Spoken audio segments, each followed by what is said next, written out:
What's going on, everybody? Welcome into the Barnes Brothers College Football Show. I am your host, Jared Barnes, along with my co-host and my brother, JT Barnes, repping his Alabama jersey today.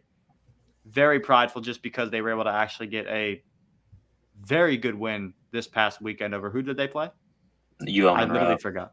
Okay, so it was nobody. It was a Yeah, it was a nobody. nobody. It was a nobody, but it is what it is. So I'll take the win. Yeah, it was Happy with any win we can get.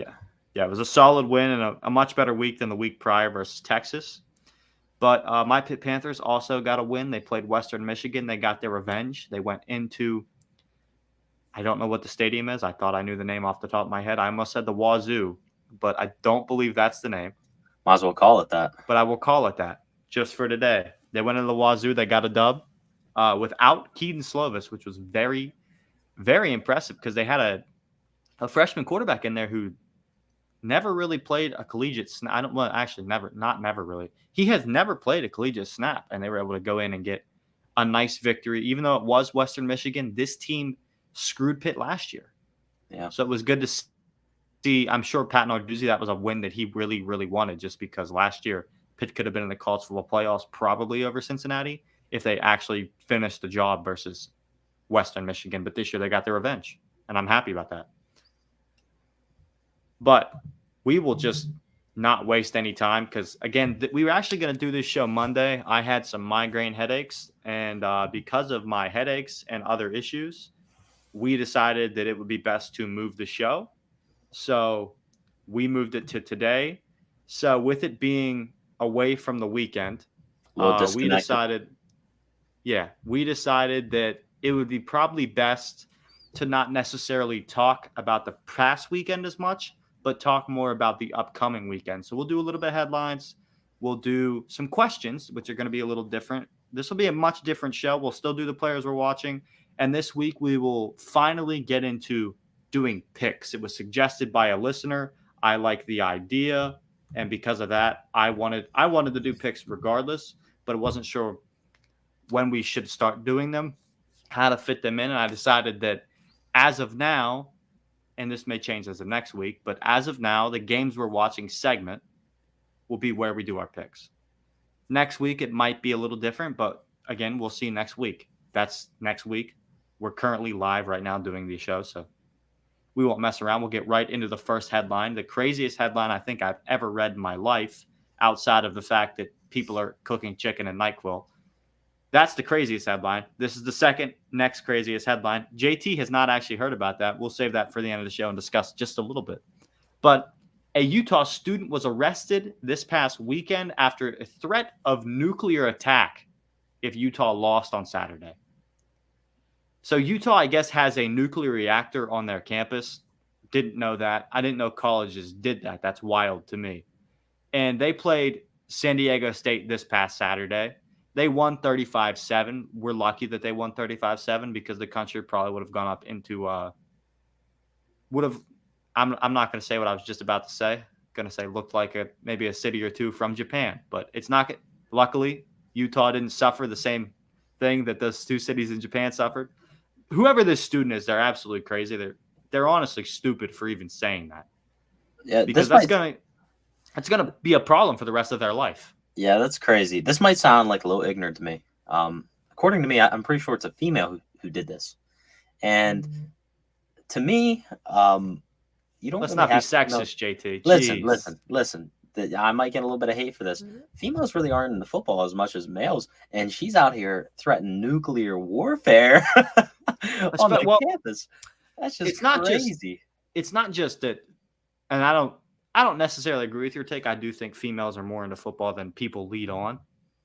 But they're on the West Coast, and I know like Utah's been decent for a while, has never been in the college football playoffs to my knowledge, correct? Yeah. So they're not a team that's known for – I mean, they win. But they're not a team necessarily recognized on the national scale to the level that they should be. Also, because it's Pac-12 football and people don't necessarily care. And this could be my East Coast bias setting in. But I feel like West Coast people, when their team's not competing for championships, they don't normally care. So that was kind of crazy to me. But Again, I think anybody would do anything for their school just to get them to win a game. But let's be real. Let's not be stupid. It's football. Yeah. It's not worth killing millions over, because that's what would have happened if you set off a nuclear reactor. I don't know about millions, buddy, but I mean, it is Utah. I guess it would have been thousands. Yeah, I mean, I don't think really anywhere you set off a nuclear reactor, it's going to be millions unless it's LA, or New York, or I'm not going to get into how big cities are. Regardless, you're playing San Diego State. Why are you even worried? That is my question. Why are you worried? San Diego State? No. San Diego State isn't on the same level as Utah. I mean, no. Why are you worried? Seriously. No, Utah's got a dog at quarterback too. And listen, the person was obviously, I would assume there's a good chance when the person said it, they were intoxicated. Of some sort, yeah. I would assume. I can almost guarantee it. On a college campus? Listen, you don't say dumb things like that and not have something messing with you mentally. Yeah, I know it's Utah, but it's not BYU, so. Yeah. Anyways, moving on from that, last week, the SEC asked Georgia and Tennessee to cancel the home-and-home series versus Oklahoma. The real question is, could the Sooners and Texas be coming to the SEC sooner than what we thought? They're supposed to move in 2024. It's kind of interesting. I guess we'll see, what this means. You never know. You really don't. No. And with the money that the SEC is making, I think what they're seeing is they just had a team get mollywopped by a Big Ten team. Auburn got whooped this past weekend by Penn State.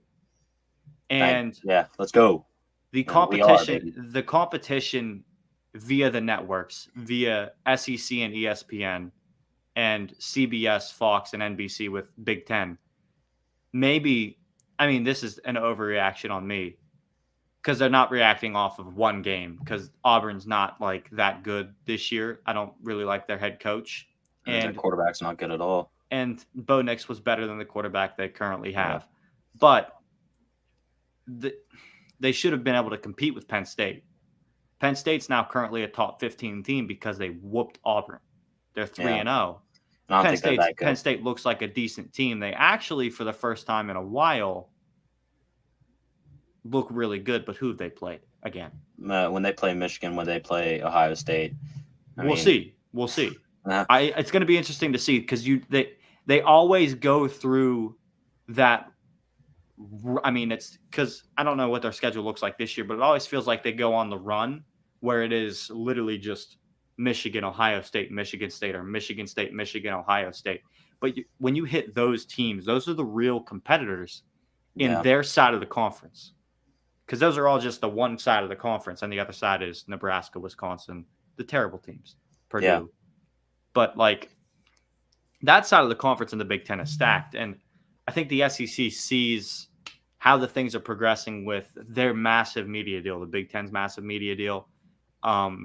They have a pretty good chance of landing Notre Dame, which is a blue blood key program that you want to land. I don't think the SEC has a shot at landing it. I think the SEC is maybe jumping and saying, hey, Texas, hey, Oklahoma, you guys are good. You actually compete with teams in our conference. Why not come now? Yeah. But it also could just be the fact that the home and home series doesn't kick off until about the time or the year before they enter. So I think this home and home makes sense. Yeah. I think, And then the next game after that is in the 2030s. Yeah. So by then they'll be in the SEC. So with that being said, I think that could be the reason they canceled it, just because the other side of the home and home series could be a little bit messy because of that. And they go, well, you're going to be in the SEC anyways. You'll probably play these teams anyways. We'll just scrap it all together. We're going to be in the same conference here in the future anyways. But it's definitely interesting. Yeah, for sure. It makes you raise an eyebrow. Yeah. But, hey, moving on from talking about Penn State, how they go through a tough schedule, got some basketball schools coming out. Season started hot. Kansas, Duke, and Kentucky, all 3-0 right now. All of them are going to have tough schedules in the upcoming future. But Duke and Kansas play each other this week. That's going to be a really interesting game to watch. Personally, I don't even know who I'd take here. They're both looking pretty good. I'm leaning one way, but we'll save that for the end of the show. But this is crazy. You don't really see. Is this the first time in college football history? I probably not. But 3-0 for Kansas, Duke, and Kentucky. That's pretty impressive. Yeah, and especially considering that Duke and Kansas are kind of known for having pretty low level Terrible. division Let's Power 5. Yeah, terrible Power 5 football teams. Kansas is normally the walking joke, and over the last few years they've gained a little bit more respect, but they're still not a winning program, and their over under for wins was 2.5. According to the book, they've already had a successful season according to the sports books. Yeah. Which it's week 4 by those means. Congratulations to Kansas, but they obviously they're very well coached if they're 3-0, because to be undefeated you can't be poorly coached. I don't necessarily know the head coach's name because, to be honest, I thought it was Les Miles up until a few weeks ago. I forgot that he was not there anymore because he got fired because he was a pervert or something like that. Yeah. But shout out Duke, Kansas, and Kentucky. But out of all those teams, let's be real, Kentucky is kind of legit. Kentucky looks kind of legit. Duke and Kansas are going to lose. They play this weekend, so somebody has to. But they're going to lose. Specifically, Kansas is probably going to lose quite a few games. But if Kansas goes 6-6, congrats to them, because make a bowl game. Yeah, a really long time. But they got a very tough schedule coming up. Yeah, especially a 5-week stretch. Duke's going to have a tough schedule in the ACC, but Kentucky, out of all of them, that SEC East is looking hot right now. You got Tennessee, you got Kentucky, you got Georgia, you got Florida. That's a pretty listen. East is looking better than the West right now. There's no doubt about it in my mind. I mean, you could do that Arkansas over there in Bama and Texas A&M, but Texas A&M got knocked off 2 weeks ago. So yes, but Texas A&M does have a chance to prove themselves again this weekend versus Arkansas, which I'm leaning one way in that game. Yeah, me too. And I think we're leading the same direction, but we will save that for the pick section. But I have a question for you, JT.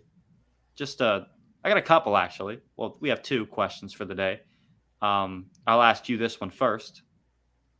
Oklahoma has looked extremely good the last season so far. Last year, something looked off all year. Quarterback play. It didn't matter who was in at quarterback, though. Caleb Williams looked off. Spencer Rattler looked off. Lincoln Riley seemed distracted at all times. I think last year Lincoln was already looking forward to the move to USC. He was already looking forward to getting out there to the sunny beaches of Los Angeles, California.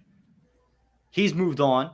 They have Brent Venables as head coach. Is Oklahoma better now than they were with Lincoln Riley? Defensively, you bring a guy in like Venables? Yes, absolutely. He's one of the greatest defensive minds right now in college football. As head coaches, I put him and Kirby Smart beside each other for best defensive head coach minds. It's high praise. I'm serious, man. Hey, you can go back, look at his track record. I mean, he has the national championships to back it up.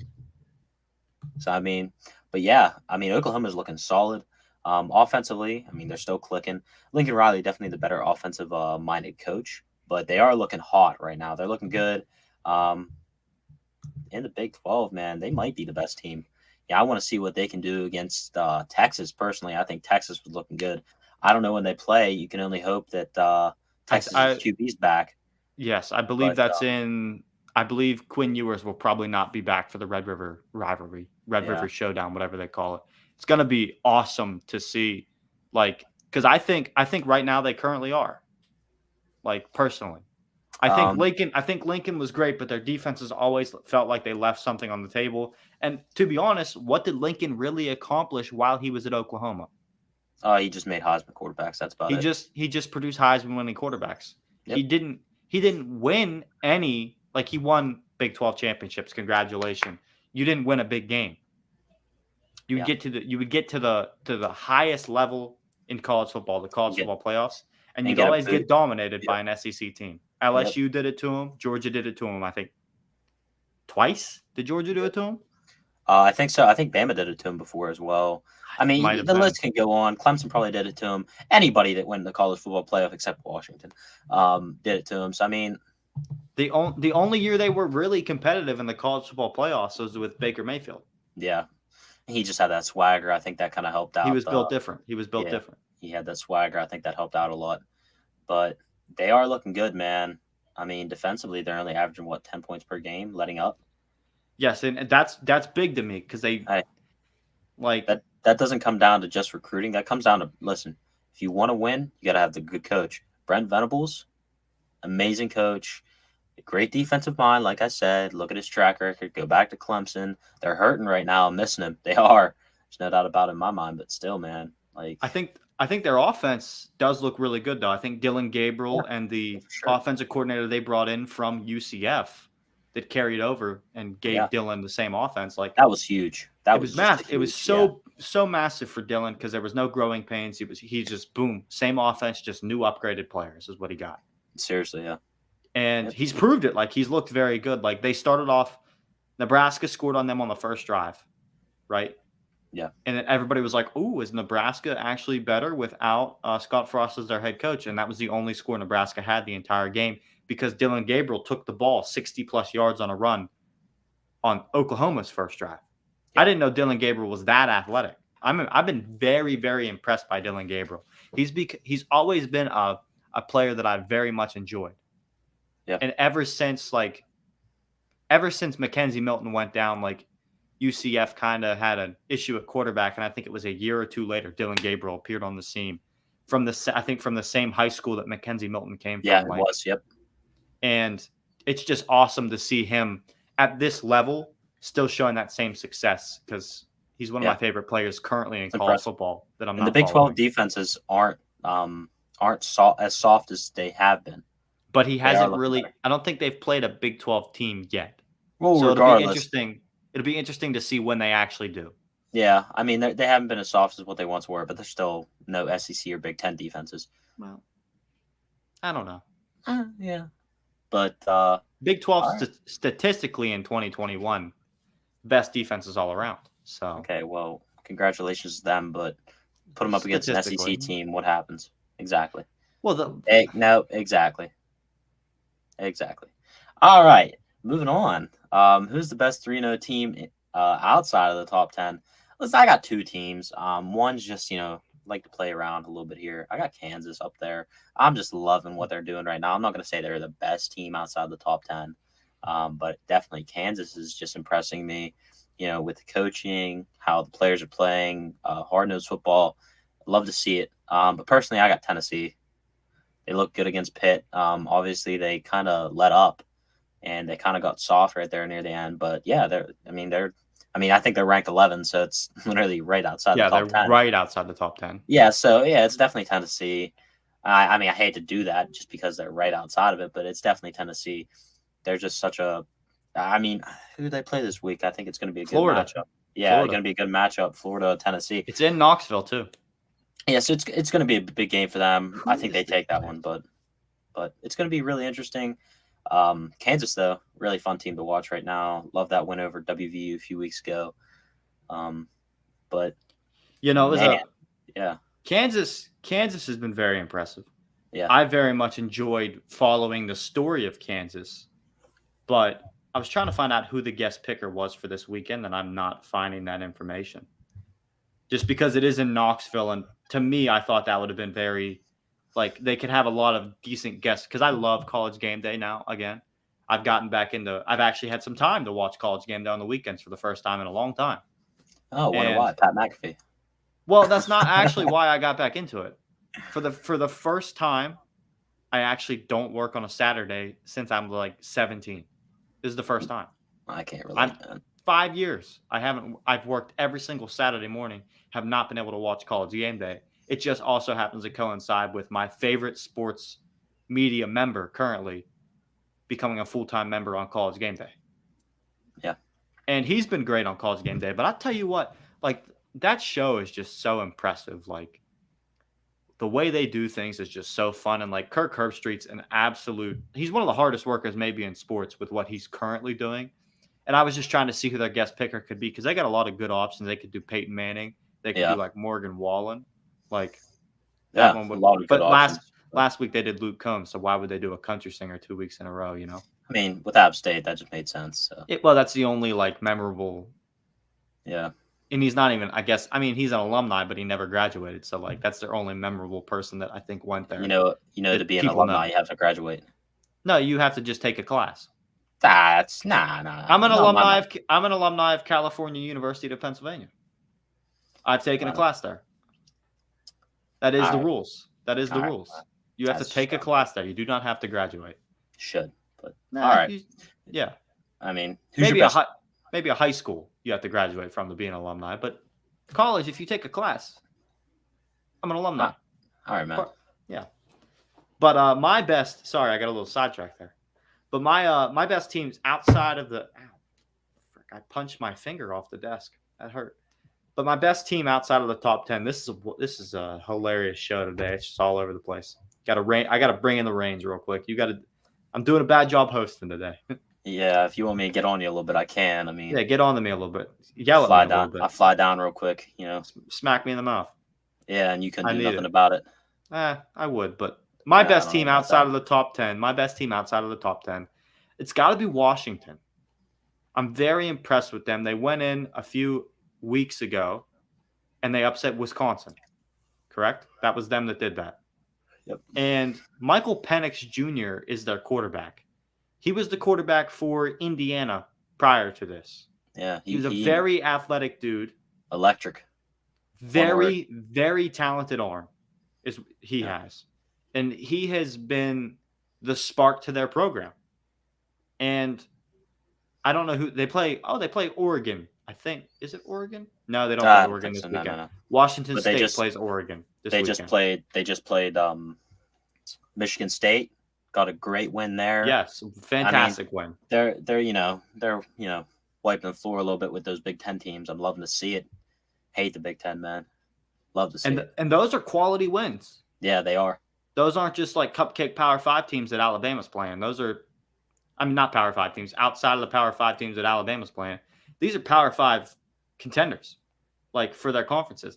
I just took a shot at Alabama, and I could see it on your face. You're a little bit offended, but I mean, the SEC teams always have cupcake schedules outside of conference play. Hey, I got a question for you real quick. Who's won the last 2 national championships?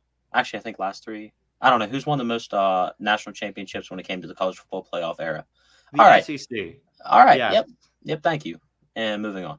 But I'd just like to say they could do a better job scheduling non-conference opponents. I know you have to do it years in advance at this point, but I'm looking forward to the different world of college football we have coming around the corner, where maybe they do away with crap like that, where there's so many teams in a conference that you only play teams in your conference. Yeah, I'm looking forward to the future of college football when it comes to that, because that's coming. I'm not. Coming. The SEC will eat itself alive, but it'll be better football for the fans. Yeah, I mean, that's very true, but I don't know. Yeah. I don't know. But Washington's been very impressive. I will say that. Yeah. Moving on from that, though, we'll get into the players that we're following, how they performed the past weekend or so. I'll just jump into mine because mine will be a little faster, just because one of my guys didn't play due to injury because Tennessee tried to kill him. And then he didn't play in this previous game this past weekend. Keaton Slovis did not play against Western Michigan, but I would like to say Pitt played well. The quarterback that stepped in for Keaton was ready, and I was very, very impressed by him, but I can't remember his name, so shout out to him.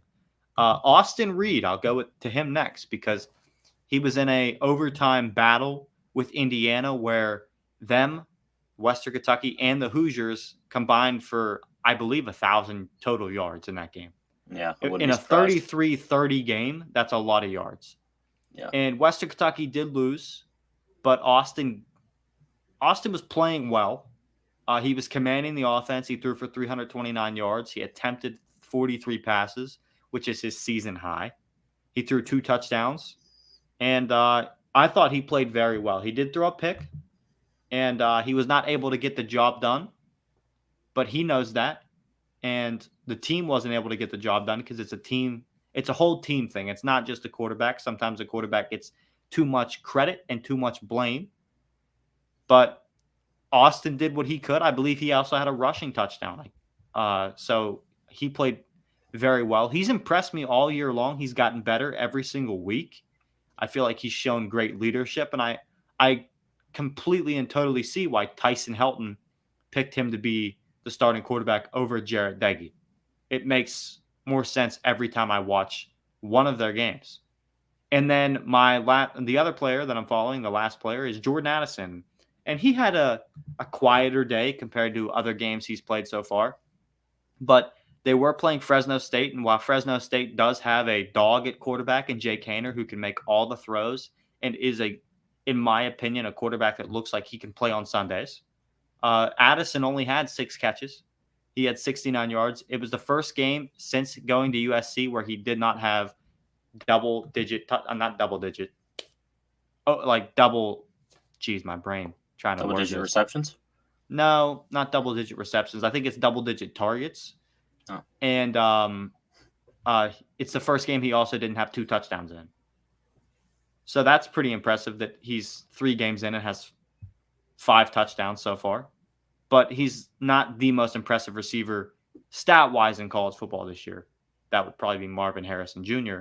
But Addison is still, in my opinion, a top 3 wide receiver in all of college football. Even though his numbers have not necessarily said that he is, the offense has not needed him to look like one of those guys. They've just kind of needed him to catch the ball and run in the end zone because they're dominating every team they're playing. Yeah.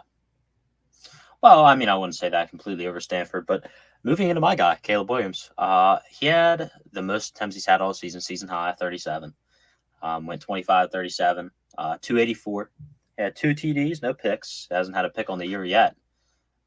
He had a passer rating of 149.9. That's actually the lowest of the season for him, of about like 50 to 60 points. His QBR was 84.4, which is still good. Good win over Fresno State. Very impressive.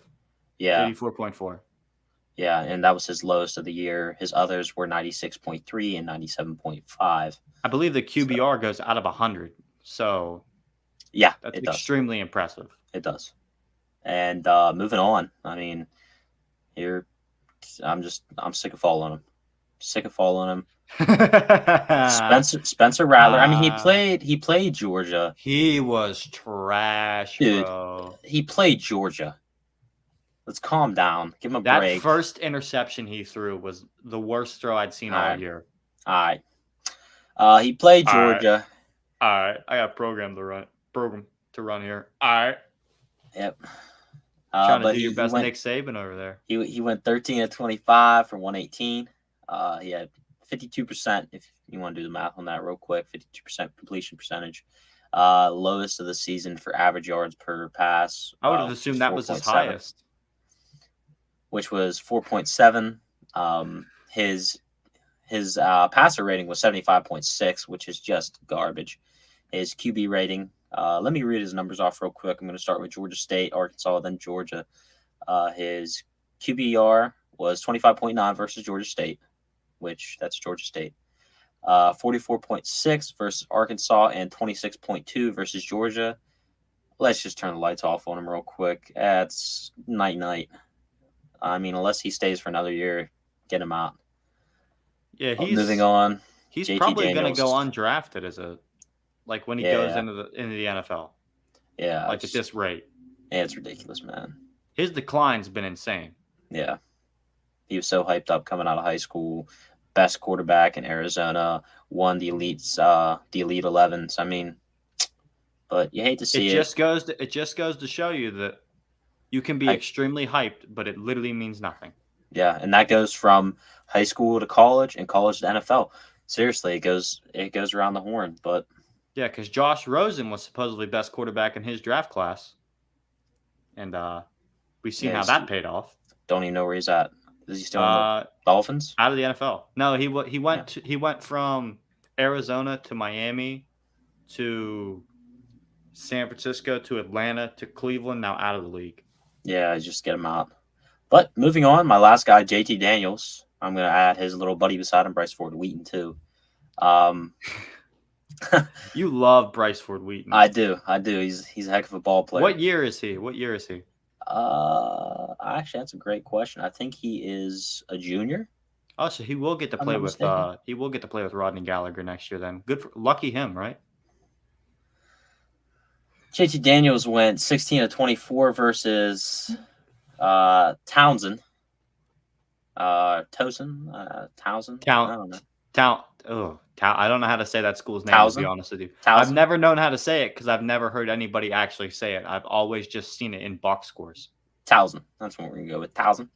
Went 16 of 24 for 174, lowest on the year, but I mean, he probably didn't play much. 66.7, 7.3 average per play. He got a TD, QBR of 77.1.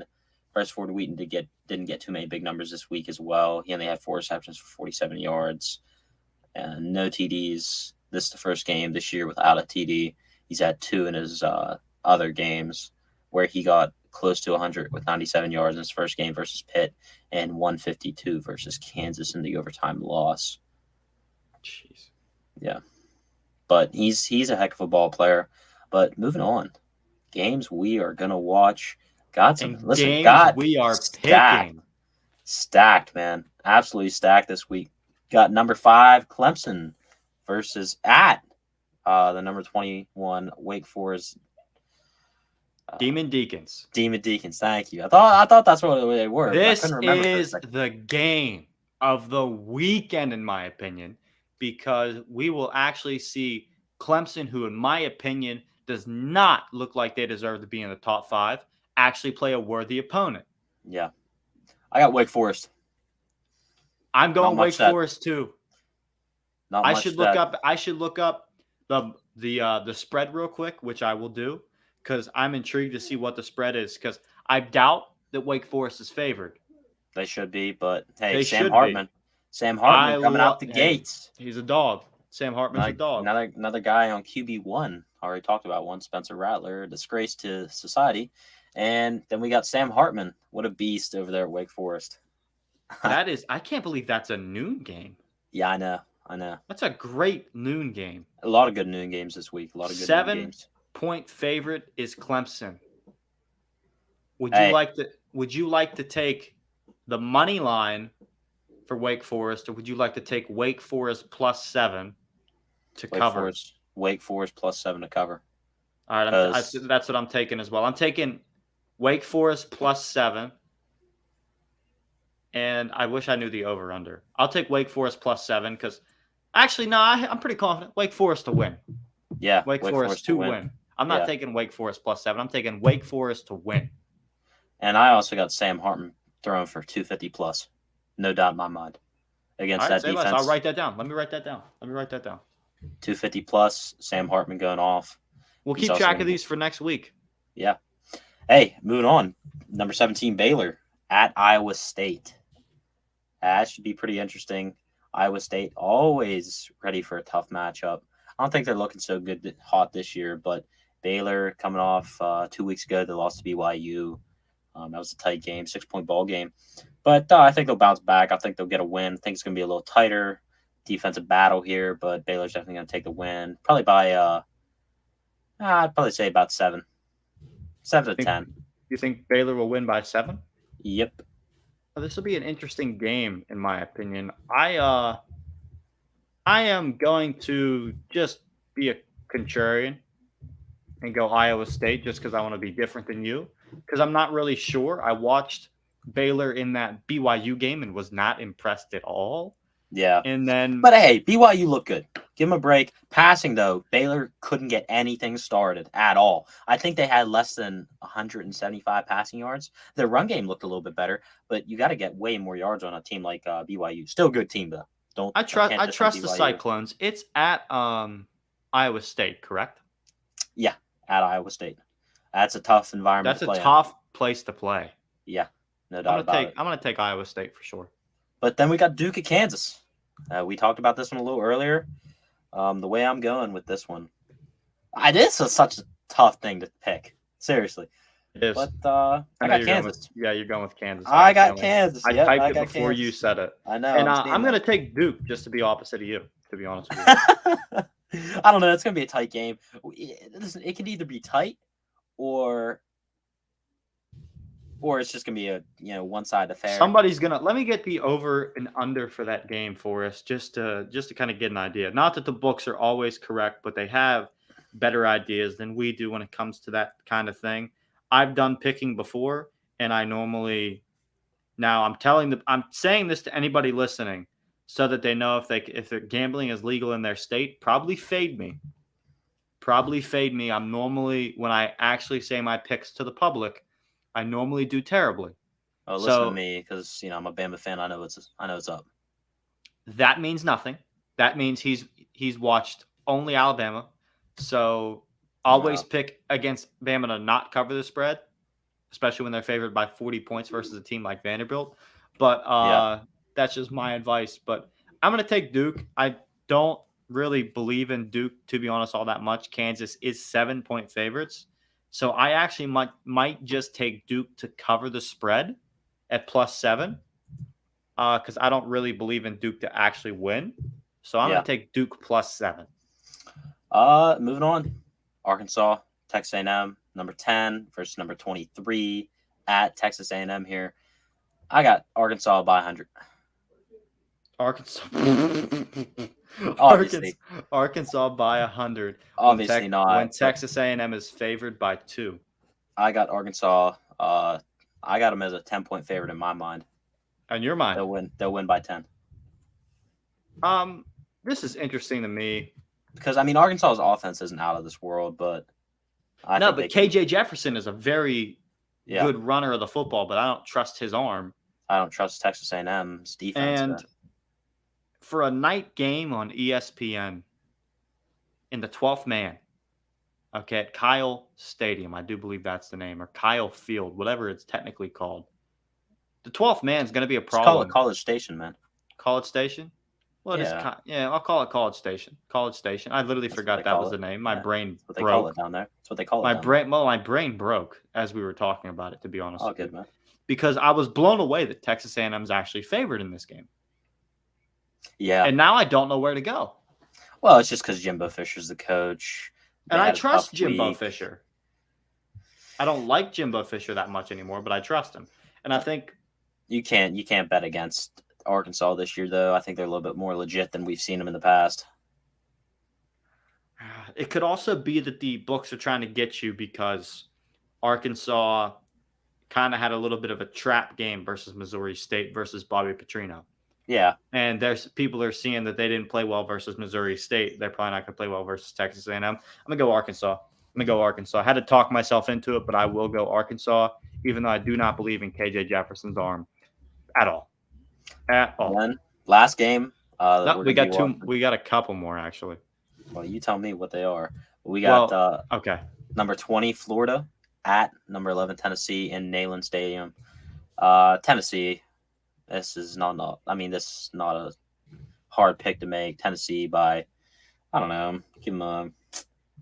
Tennessee's favored by 10.5. I do remember that. Okay, I like that. I'll give them. They'll win by 10. So they're not going to cover. You have Florida to cover. Nah, they'll win by 17. They'll win by 7. You got Tennessee and Tennessee covering. Not that I'm going to write that down. But Tennessee covering. There's no. I think Tennessee will easily cover. I think Anthony Richardson will play poorly. Beyond versus that pass rush. Honestly, I think they're going to start considering benching that guy. They have to. 1 week wonder, man. We see it every year. It's terrible because he actually looked like he was. He looked like he could have been something. He had so much potential, but I don't know where it went wrong.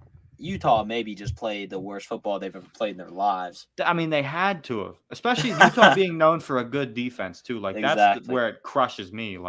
He played like that versus Utah, but he can't even complete 50% of his passes versus other teams that they've played. Yeah. And so I have to go Tennessee. Yeah. I have to, without question. Yeah. It's in Neyland. That is a hard place to play in, man. It is. People don't give it the credit it deserves, but that is a tough place to play in, especially being an SEC opponent. Bama goes in there and struggles sometimes, and Tennessee won't even be good, and Bama could have the greatest team in college football history. Yeah. Seriously, it's a tough place to play. It's almost like playing, Bryant-Denny Stadium isn't electric. It's almost like playing at Penn State during a whiteout game. I'm not going to go that far, but it's tough. It is a tough place to play. It is going to be an interesting game to say the least. But our next game after that is Texas and Texas Tech. Texas is only 7-point favorites. Both teams are 2-1. Where are you leaning? Where are you going, JT? I got Texas. Got Texas? This Carson, isn't even. You think what's his name can get it done? Whatever his name is. Hudson Card. Hudson Card. My brain almost said Cud Hartson, and I was like, that's not his name. Yeah, Texas. I don't even know what the spread is on this, but Texas is 7-point favorite. So. I got them covering. Yeah. Okay. I got Texas, and I'll put for you Texas and to cover. Yeah. So that we. I mean, Texas Tech always puts up a fight, but I think Texas is a little bit different this year. They are. They're good. I think Texas. I hate to say it. Texas is back, I think. I wouldn't go that far, dude. They're just about to. I don't know. I think Sarkisian's got them. I think Sarkisian's got them where they need to be. Yeah. Second to last game here, Notre Dame at NCU, North Carolina. Which is my favorite game of the weekend. I got Notre Dame. Really? Yeah, you're picking against you're picking against the quarterback you love. That NCU defense just is awful. Drake May, I mean, he'll have a big week. It's gonna be a shootout. I'd like to let you know you're picking Drew Pine. Yeah. Okay. Hey, man. Notre Dame's actually favored in this game, too, which is wild to me. Oh, I mean, they should be. North Carolina has played cakewalks and won by, like, a few points every single I don't know if Appalachian State's a cakewalk team. They're not, but... No, they might. Appalachian State might be the team. They might be the team to act like rep the group of 5 teams in a bowl game in a New Year's Six Bowl this year. Like, in my opinion, they're the best group of 5 team currently. Yeah, by far. I agree. So I'm gonna go North Carolina. Actually, I don't really believe. I think North Carolina's offense can give almost any team a run for their money. I think that's going to be a little bit of a shootout. I don't think because can get it defensively on both sides of the ball, they just are terrible. I don't think Notre Dame's got that kind of offense to actually participate in a shootout. Well, does North Carolina have that type of defense to stop a bad offense? No, they don't. I mean, Notre Dame's offense is bad. I know it is. It's bad, but it's bad. Last game. James Madison and App State, who had just mentioned. I love App State. I love this game. I got App State, man. I mean, JMU, good ball club, but App State at home, that crowd always into it. You know, I got the Mountaineers here.